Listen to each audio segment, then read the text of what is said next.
Olá pessoal, tudo bem? Hoje a gente tem uma aula muito importante. A gente vai falar sobre hipertensão na gestação, diabetes gestacional e também alguns assuntos importantes sobre gemelaridade.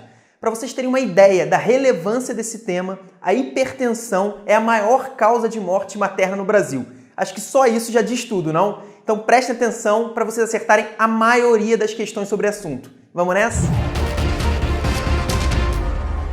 Então vamos começar exatamente pelo ponto mais importante dessa aula, que são as doenças hipertensivas específicas na gestação, que você pode encontrar com o nome de sigla DEG. Vamos começar definindo os principais diagnósticos desse espectro clínico. Porque não sei se vocês notaram, mas eu falei em doenças hipertensivas específicas da gestação no plural, porque na verdade nós temos algumas doenças que compõem esse espectro. A primeira delas é essa aqui, a hipertensão gestacional. Quando a gente pode dizer que uma gestante possui hipertensão gestacional? Quando ela tem uma pressão arterial alta, ou seja, acima de 140/90, após a 20ª semana de idade gestacional. Por que somente após a 20ª semana? Porque se ela tiver antes da 20ª semana ou se a hipertensão continuar após a gestação, a gente diz que essa mulher, no caso, a gestante, tem uma hipertensão arterial crônica, como qualquer um. Então, nesse caso, não é uma hipertensão gestacional, é uma hipertensão arterial crônica.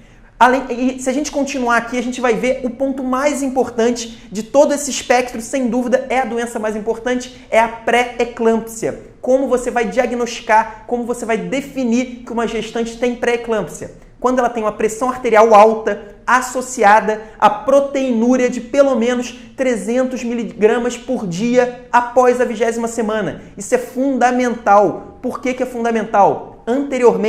Antigamente, o edema também fazia parte dos critérios diagnósticos da pré-eclâmpsia. Porém, o edema, que com certeza faz parte do quadro clínico da pré-eclâmpsia, mas ele não é específico da pré-eclâmpsia. A gente pode ter edema, principalmente em gestantes, por diversas causas. Então, atualmente, os critérios diagnósticos são basicamente esses. Hipertensão mais proteinúria é igual a pré-eclâmpsia, não vá se esquecer.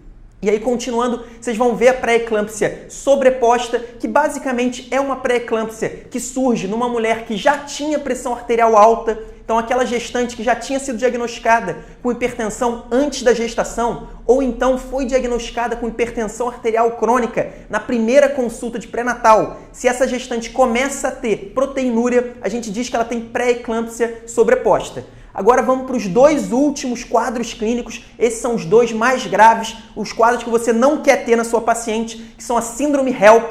A síndrome HELP é uma síndrome famosa que inclui basicamente, além da pressão arterial, inclui lesão hepática, hemólise e plaquetopenia. Então como que a gente vai diagnosticar a síndrome HELP? Basicamente com exames laboratoriais, seja na sua prova, seja na sua prática médica. As transaminases vão aumentar, mostrando a lesão hepática. A hemoglobina vai cair na anemia hemolítica e a plaqueta também vai cair numa plaquetopenia. Então, você vai diagnosticar síndrome HELP na sua prova, no enunciado, com os exames laboratoriais, basicamente. Por fim, a eclâmpsia, o quadro mais grave de todos, mas também o mais fácil de ser diagnosticado. É basicamente uma pré-eclâmpsia com convulsões generalizadas. Então, se sua paciente tem pré-eclâmpsia, começa a convulsionar, é um quadro de eclâmpsia, um quadro gravíssimo. Então, continuando, depois da gente ter definido os principais diagnósticos do espectro clínico, a gente vai para a fisiopatologia. É importante vocês notarem que a fisiopatologia da pré-eclâmpsia, da eclâmpsia, das doenças hipertensivas, da gestação, tem tudo a ver com isquemia placentária. Então, é uma vasculopatia. Sem vasculopatia, a gente não tem pré-eclâmpsia. Mas o mais importante para as provas é isso aqui, está no nosso mapa mental, a ausência da segunda onda de invasão trofoblástica. Esse nome pode assustar, mas eu sugiro fortemente que você memorize, porque isso faz parte da fisiopatologia e as bancas vão cobrar isso diretamente. Qual que é o mecanismo fisiopatológico da pré-eclâmpsia? É esse aqui, a ausência da segunda invasão trofoblástica. Grave isso, vocês não vão se arrepender. E aí, para continuar, a gente vai chegar nos fatores de risco. Vocês sabem que em praticamente qualquer doença da ginecologia e da obstetrícia, as bancas adoram cobrar os fatores de risco.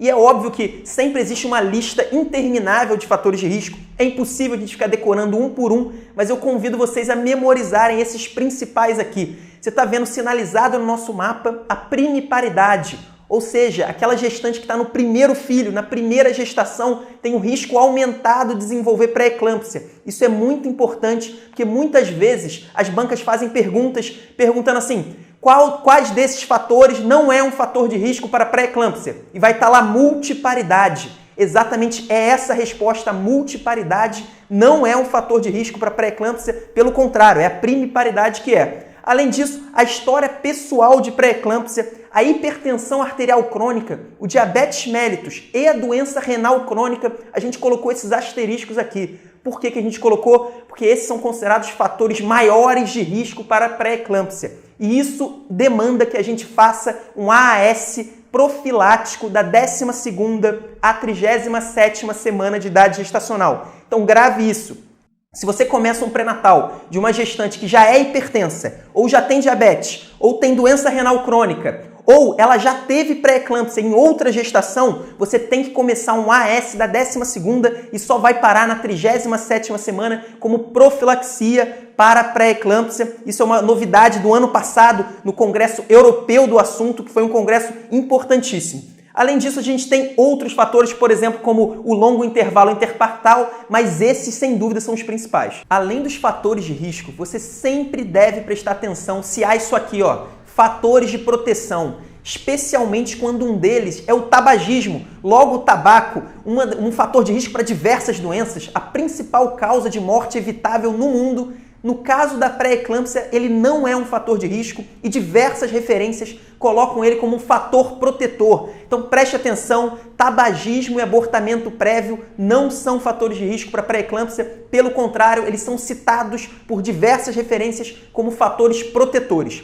Agora, continuando, a gente vai para a conduta, que é a parte mais cobrada sobre esse assunto, que é o assunto mais importante dessa aula. Então não dá para deixar de prestar atenção. Para começar na conduta, a primeira coisa que a gente tem que saber fazer é estratificar as pacientes com doenças hipertensivas específicas da gestação. Então a gente precisa saber se essa gestante tem uma hipertensão ou uma pré-eclâmpsia grave ou se ela tem apenas um quadro leve. Então presta atenção aqui nos critérios de gravidade da pré-eclâmpsia. Vamos dar uma olhada aqui na tabela. Talvez o mais importante, aquele que você realmente precisa memorizar, é exatamente a pressão arterial. Quando a gente tem uma pressão arterial de pelo menos 160 por 110, isso é considerado um critério de gravidade. Então a gente não está falando em critério diagnóstico, a gente está falando em critério de gravidade. E aí um detalhe importante, até pouco tempo atrás, a gente utilizava a proteinúria também como um critério prognóstico, como um critério de gravidade. A gente sabe que a proteinúria é um critério para o diagnóstico da pré-eclâmpsia, inclusive é um critério fundamental, mas antes também era utilizada como um critério de gravidade. Então, quando a paciente tinha uma proteinúria de pelo menos 2 gramas por dia, a gente considerava como um critério de gravidade. Agora, isso não é mais utilizado pela grande maioria das referências. Então, além da pressão arterial, a gente tem alguns critérios que são um pouco óbvios, como sinais da síndrome HELP, lesão renal aguda associada à pré-eclâmpsia, edema pulmonar. Isso a gente não precisa decorar, né, porque são muito intuitivos, mas esses 3 ali do final, né, na verdade, 3 dos últimos critérios são fundamentais, especialmente a cefaleia fronto-occipital de forte intensidade. Isso as bancas adoram colocar em questões que elas querem te dizer que é um caso grave, e a dor epigástrica e principalmente os sintomas visuais. E aí os sintomas visuais podem ser vários, mas os principais são esses 3 aqui, os escotomas, turvação e amaurose. Esses 3, a cefaleia, dor epigástrica e os sintomas visuais, são muito utilizados pelas bancas. Junto com a pressão arterial, esses 4 formam os critérios de gravidade que eu recomendo fortemente que você memorize, porque serão fundamentais para diversas questões. Então agora você já sabe estratificar a sua paciente com pré-eclâmpsia, você já sabe dizer se ela tem um quadro leve ou um quadro grave, e a gente vai partir para o tratamento. Se a sua gestante não tem critérios de gravidade, então ela não tem aquela pressão muito alta, não tem aquela proteinúria muito alta, não tem sinais de lesão em outros órgãos, como o rim, por exemplo, não tem os critérios de síndrome HELP, cuidado com eles. Às vezes a questão coloca lá umas transaminases muito altas, uma anemia hemolítica, e as pessoas acabam esquecendo disso. Mas se não for um quadro grave, a gente vai basicamente tratar a hipertensão arterial. E aí o tratamento tem duas coisas, dois detalhes que você tem que prestar atenção. A primeira são as medicações. Então as duas mais usadas, metildopa e nifedipina retarde, que é uma nifedipina de ação prolongada, que não causa aquela queda muito brusca da pressão arterial. O mais usado, sem dúvida nenhuma, é a metildopa. Mas cuidado que principalmente os inibidores de ECA e os bloqueadores dos receptores de angiotensina, então captopril, enalapril, losartana, estão contraindicados na gestação. Muito cuidado que as bancas adoram nos lembrar disso. E além disso, os beta-bloqueadores nem todos são contraindicados, mas os principais usados no Brasil, especialmente o atenolol e o propranolol, não devem ser usados também em gestantes.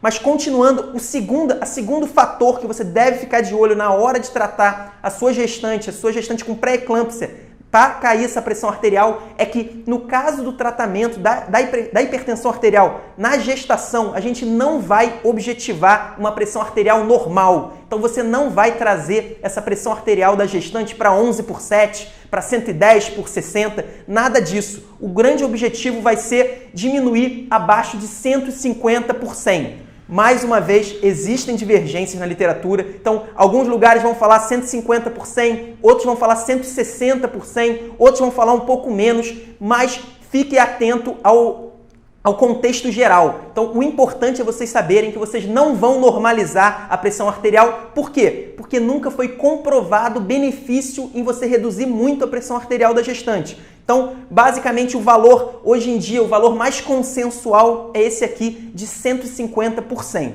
E aí, continuando, a gente agora vai falar do tratamento da gestante com pré-eclâmpsia e critérios de gravidade. Então, a gestante já está com a pressão muito alta ou já está com qualquer um daqueles critérios de gravidade. Primeira coisa, o antihipertensivo utilizado vai ser a hidralazina. Esse é o principal antihipertensivo venoso que a gente vai usar nos casos graves. Então, lembre-se disso, a hidralazina é o principal nos casos graves. Além disso, esse remédio aqui que está no nosso mapa, está sinalizado, é o mais importante de todos em caso de eclâmpsia, em caso de pré-eclâmpsia muito grave com sinais de iminência de eclâmpsia. É o sulfato de magnésio. Então, não se esqueçam disso. O tratamento mais importante, o remédio mais importante nos casos graves de pré-eclâmpsia, com sinais de iminência ou até com eclâmpsia, não é o antihipertensivo. Pode parecer intuitivo que seja, mas não é. O principal é esse aqui, o sulfato de magnésio. E aí, um detalhe importante que as bancas adoram cobrar são os sinais de intoxicação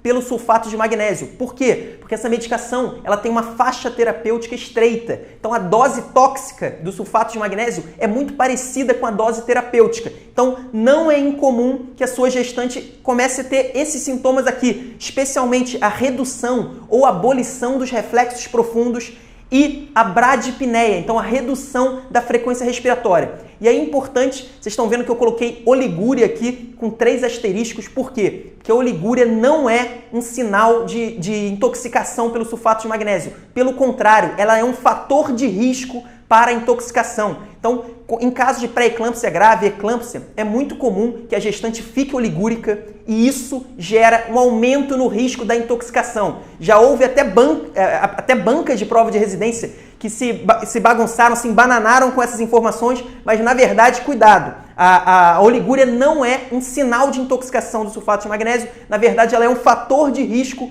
para a intoxicação. E por fim, todo caso de pré-eclâmpsia grave, com sinais de iminência de eclâmpsia ou eclâmpsia, você vai se preocupar em terminar esse parto. Então você vai ser obrigado a interromper a gestação e eu vou falar agora sobre isso, porque é muito importante que você saiba qual é a via de parto no caso da pré-eclâmpsia grave. Essa não é uma questão que só fica no caso da pré-eclâmpsia grave. Vocês vão ver que em várias doenças obstétricas, uma das grandes dúvidas que a gente vai ter é: eu termino o parto por via vaginal ou por via cesárea, por via cirúrgica? No caso da pré-eclâmpsia, a via de preferência é a vaginal. Então grave isso. Por exemplo, no caso do descolamento prematuro de placenta, que é outra doença obstétrica grave, quase todos os casos a gente vai encerrar com cesariana. Porém, no caso da pré-eclâmpsia grave, normalmente a gente vai encerrar por via vaginal e só se tiver alguns outros fatores, por exemplo, um feto em sofrimento agudo e o parto vaginal,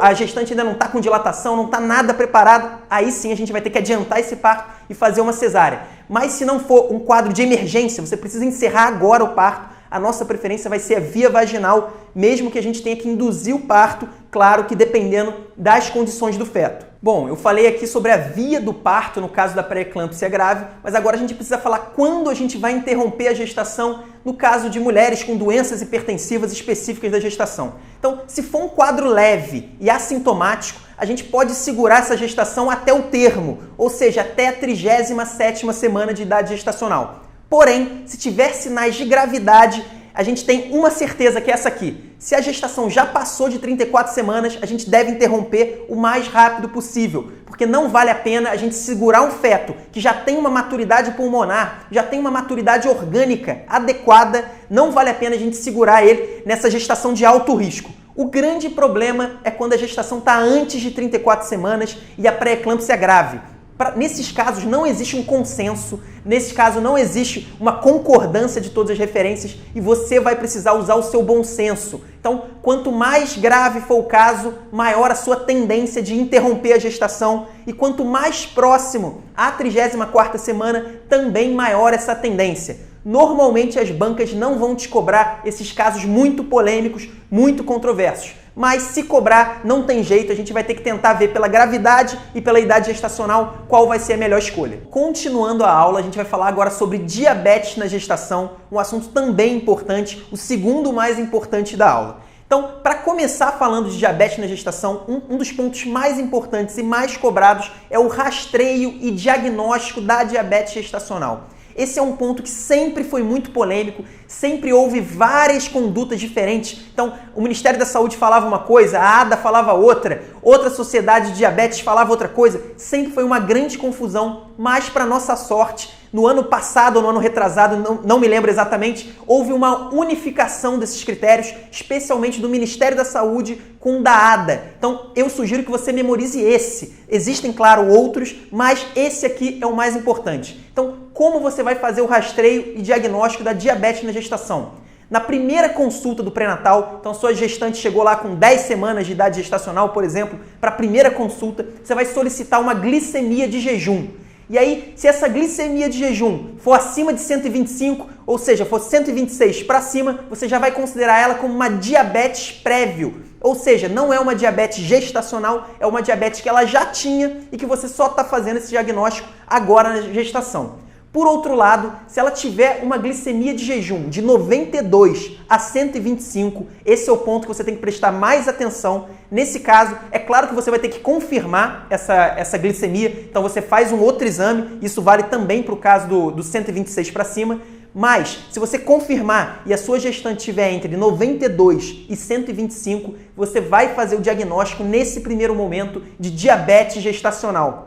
Isso é muito importante porque é contraintuitivo a gente achar que, por exemplo, uma gestante com uma glicemia de 96 miligramas por decilitro tem diabetes gestacional, sendo que a gente sabe que nos adultos em geral, na população em geral, é só acima de 100 que a gente considera glicemia de jejum alterada. Mas no caso da diabetes gestacional, a gente amplia esse critério para diagnosticar mais cedo as pacientes com diabetes gestacional e evitar as complicações que a gente vai falar mais tarde. Então cuidado que isso é muito importante. Por outro lado, se a sua gestante estiver com uma glicemia de jejum abaixo de 92, tá tudo certo, mas ela vai ter que fazer entre a 24ª e a 28ª semana de idade gestacional um teste tolerância à glicose com 75 gramas. Então isso é muito importante, mesmo que dê tudo certo lá na primeira consulta, você é obrigado para fazer para todo mundo, entre a 24ª e a 28ª semana, um teste de tolerância à glicose. E aqui embaixo a gente colocou os critérios para você determinar lá na 24ª ou 25ª semana se a sua gestante tem ou não diabetes gestacional. Muito importante também você decorar, mais uma vez, a glicemia de jejum acima de 92, também lá no teste de tolerância à glicose, você já vai considerar como diabetes gestacional. Agora, continuando, vamos falar sobre a conduta.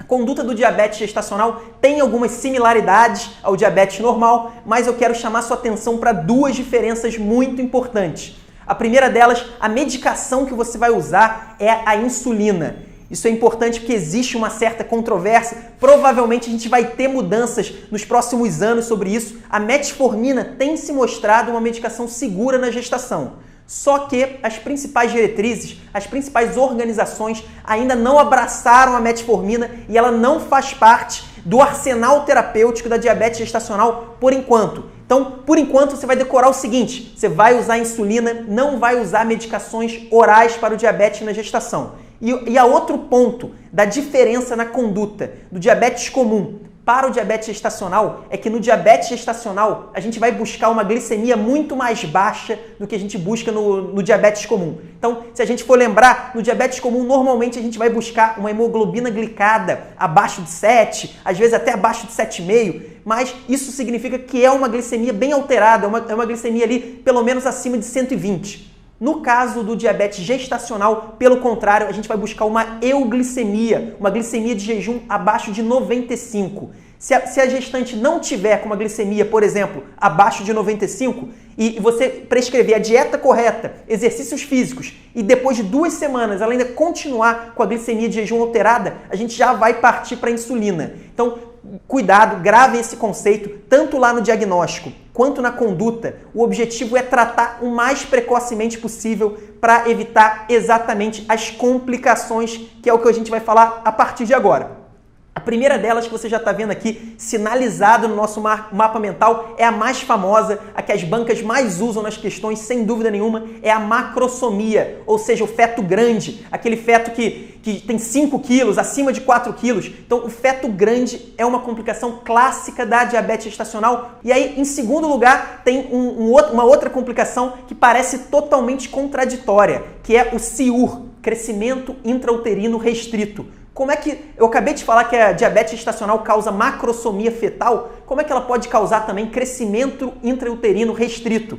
Então, preste atenção, é por isso que está com nossos asteriscos. No caso do CIUR, só vai acontecer se a gestante já tiver diabetes prévio, ou seja, uma gestante já com vasculopatia e insuficiência placentária crônica desde o início da gestação. Nesse caso, o feto pode ficar pequeno, ou seja, um feto com crescimento intrauterino restrito é um sinal que a gestante já tinha diabetes, não foi um diabetes que começou durante a gestação e ela já tinha um diabetes grave, um diabetes com vasculopatia, então é um sinal de diabetes descontrolado. Além disso, a gente tem várias outras complicações, como a polidrâmina, como a hipoglicemia neonatal, mas eu queria chamar a sua atenção para a última delas, que é a distócia de espáduas. O que significa isso? Significa exatamente a dificuldade da liberação dos ombros do feto durante o parto. Então, basicamente, o feto não consegue tirar os ombros normalmente. Por quê? Porque exatamente ele é um feto macrossômico, ele é um feto grande. E aí a gente vai ter uma aula sobre parto, que a gente vai falar sobre várias manobras de parto, mas eu queria chamar já a sua atenção para essas duas que estão aqui no nosso mapa mental. São 2 manobras feitas simultaneamente. Então não é uma manobra depois da outra, a gente faz a pressão suprapúbica ao mesmo tempo que a gente faz a abdução e flexão das coxas da gestante, mas são as 2 manobras que 99% das questões sobre distócia de espáduas vão cobrar de você na hora da prova. Bom, para finalizar a aula, vamos falar um pouco sobre gemelaridade. É um assunto, sem dúvida, menos cobrado do que os 2 primeiros dessa aula, mas também podem ter alguns conceitos básicos que você vai aprender a partir de agora. Primeira coisa, a gente já sabe que uma gestação gemelar, os gêmeos podem ser dizigóticos ou monozigóticos. Dizigóticos é quando a gente tem 2 óvulos e 2 espermatozoides sendo fecundados. Então, normalmente podem ser um menino, uma menina, gêmeos diferentes. A gente conhece bem, o público leigo também conhece. E esse é o tipo de gemelaridade mais comum disparadamente. Porém, na prova, o mais comum vai ser exatamente o monozigótico. Por quê? Porque é o tipo de gemelaridade que dá mais problema, que dá mais complicações. E aí a primeira coisa que eu gostaria de chamar a atenção de vocês é isso aqui. Uma gestação gemelar monozigótica pode ter 2 placentas, que é uma gestação dicoriônica, ou pode ter somente uma placenta, que é uma gestação monocoriônica. Por que isso é importante? Porque o principal fator de complicações da gestação gemelar é a monocorionicidade. Ou seja, gestações gemelares, onde só tem uma placenta, são o tipo que vai dar mais problema, é o tipo que tem maior risco e é isso que as bancas adoram cobrar ano após ano. Além disso, numa gestação monocoriônica, a gente pode ter ou uma bolsa amniótica, que é uma gestação monoamniótica, ou duas bolsas amnióticas, que é uma gestação diamniótica. Mas cuidado, não se confunda que o principal fator de risco, o principal fator de complicações da gestação gemelar é a monocorionicidade, não é as bolsas amnióticas. Então, a monoamniótica também é ruim? É, mas o pior problema é só ter uma placenta. E aí, continuando, duas imagens fundamentais que a gente vai colocar aqui na aula, porque as bancas costumam cobrar e são dois sinais, às vezes não aparece a imagem, muitas vezes vai aparecer só a descrição, o nome do sinal, mas cuidado, preste muita atenção. A primeira delas é esse aqui, o sinal de lambda ou twin peak. Esse é um sinal que a gestação é dicoriônica. Vocês estão vendo aqui um septo grande atravessando. Esse septo está dividindo as duas placentas e é muito importante que você lembre. Então, sinal de lambda ou twin peak igual a gestação dicoriônica. Você pode ficar um pouco mais tranquilo, porque provavelmente vai dar menos problema. Por outro lado, existe esse sinal do T. Muita gente confunde os dois. Vamos colocar aqui na tela. A gente pode ver que existe um septo também, mas é um septo muito menor, muito menos profundo, e esse é o famoso sinal do T. Não confunda, o sinal do T, na verdade, é um sinal de monocorionicidade. Então é exatamente o oposto do sinal do lambda. Tudo bem, eu falei que a gestação monocoriônica é o que dá mais problema, o que dá mais complicações, mas quais são essas complicações da gestação gemelar? Então, para começar, praticamente todos os problemas que você já viu ou você já estudou em obstetrícia têm maior risco na gestação gemelar. E aí mesmo as gestações dizigóticas também têm esses riscos aqui. Por exemplo, hipertensão, diabetes, DPP, placenta prévia, hemorragia pós-parto. Então, todos os problemas obstétricos têm maior risco de acontecer numa gestação gemelar. Mas eu queria chamar a sua atenção disso aqui. As complicações específicas da gemelaridade e específicas das gestações monocoriônicas, só com uma placenta. A mais famosa de todas é essa primeira aqui, a transfusão feto-fetal. Então, a transfusão feto-fetal são anastomoses vasculares entre os fetos que normalmente ocorrem numa gestação monocoriônica, mas no caso dessa síndrome de feto-fetal existem anastomoses patológicas. Então, um feto vira um doador de sangue, então esse feto está passando todo o sangue para o outro e o outro vira o receptor. Então, é uma complicação que pode levar ao óbito, tem alto risco, dependendo da gravidade, de levar ao óbito de um ou até dos dois fetos, e ela é típica das gestações diamnióticas. Então, é uma gestação monocoriônica e diamnióticas. Por outro lado, a síndrome do gêmeo acárdico. Simplesmente como o nome diz, um dos dois fetos não tem coração. Então, todo o sangue que é bombeado para esse feto vem do coração do outro feto. Então, obviamente, um dos dois, o que não tem coração, não tem nem a menor viabilidade. Então, esse feto, infelizmente, vai a óbito. O outro também tem um risco muito alto de ir a óbito. Mas o que eu queria chamar a atenção aqui para você é que, nesse caso, isso só ocorre nas gestações monocoriônicas e monoamnióticas. Então, grave isso. Síndrome de transfusão feto-fetal, monocoriônica diamniótica. Síndrome do feto acárdico, monocoriônica, monoamniótica. Isso é muito importante e as bancas cobram. Bom, para encerrar essa aula, a gente vai falar sobre vias de parto. Lembra que eu falei lá na parte de doenças hipertensivas da gestação, que as vias de parto são sempre temas importantes na obstetrícia? Então, isso não é diferente no caso da gemelaridade, só que aí tem um problema bem importante. É praticamente impossível, na prática, você encontrar um obstetra que faria um parto vaginal em gestação gemelar. É muito difícil, principalmente atualmente. Porém, na teoria é diferente. Então, grave o seguinte conceito. Se o primeiro feto tiver uma apresentação não cefálica, ou seja, ele pode ter uma apresentação córmica ou uma apresentação pélvica, você é obrigado aí sim a fazer uma cesariana, via de parto cirúrgica. Porém, se o primeiro feto tiver na apresentação cefálica, tiver tudo certo, tudo normal, aí você vai precisar do seu bom senso para acertar. Se o único problema for a gemelaridade, então a gestação tiver ocorrido às mil maravilhas, a única questão é que é uma gestação gemelar e o primeiro feto tiver em apresentação cefálica, você deve marcar para o parto ser vaginal. Porém, diversas outras complicações podem ocorrer, por exemplo, sofrimento fetal, um feto muito pequeno ou um feto muito grande, Nesses casos, não tem jeito, a gente vai ter que optar pela cesárea. Infelizmente, mais uma vez, vocês vão ter que sempre procurar a melhor opção, nem sempre a opção certeza absoluta. Bom, isso é o que há de mais importante nesses 3 temas da obstetrícia. Especialmente tenha muita atenção com as doenças hipertensivas da gestação, principalmente pré-eclâmpsia, eclâmpsia, síndrome HELP. Não deixe de estudar, de revisar. Eu tenho certeza que vocês vão acertar quase tudo sobre esses temas. Um abraço, até a próxima!